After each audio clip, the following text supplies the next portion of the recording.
Idol, nagagalit ka kasi nagsiselos siya. Ayaw mo na kasi puro siya hinala. Napapagod ka na kasi puro siya pagdududa. Maling-mali yun. Kasi kung susukuan mo yung isang taong mahilig magselos, maghinala, at magduda, ang ibig sabihin nun, masyado pang mababaw yung nararamdaman mo para sa kanya. Di mo ba alam na kaya yan nagkakaganyan? Kasi sobrang mahal ka niyan. Di mo ba alam na kaya ganyan siya umasta? Kasi takot siyang mawala ka.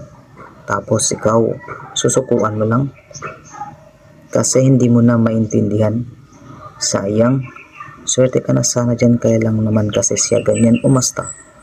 Takot siyang ang ngiti mo. May iba ng dahilan. Kaya sa mga iniwan ng dahil lang sa ugaling hindi na maintindihan, doon ka sa taong itatama lahat ng mali mo. Huwag ka doon sa taong iiwan ka kasi marami ng mali sa'yo.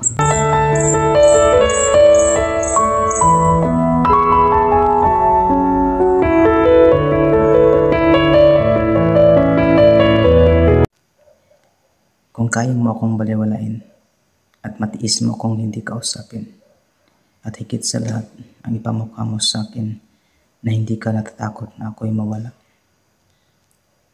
huwag kang mag-alala dahil kaya ko rin ipamukha sa iyo na kaya kong ibalik ang araw na hindi pa kita nakilala.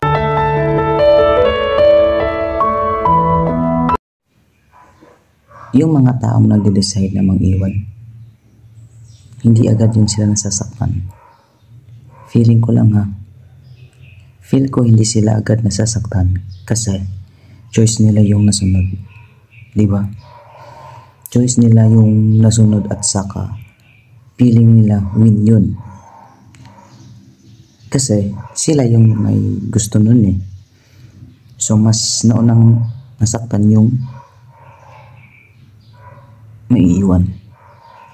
Pero eventually, pag na-realize mo na yung value nung napakawalan mo na ikaw mismo ang gumawa ng dahilan kung bakit sila nawala, doon ka pa nagsisimulang masaktan, di ba? Yung parang matatanghan ka na lang sa sarili mo. Bakit ko ito ginawa? Bakit ko yun nagawa? Di ba? She was the best for you. Pag na-realize mo na, doon ka magsisimulang masaktan. Tapos, yung moment na nasaktan ka na, naka-move on naman yung isa. Kaya kapag humabol ka, wala na.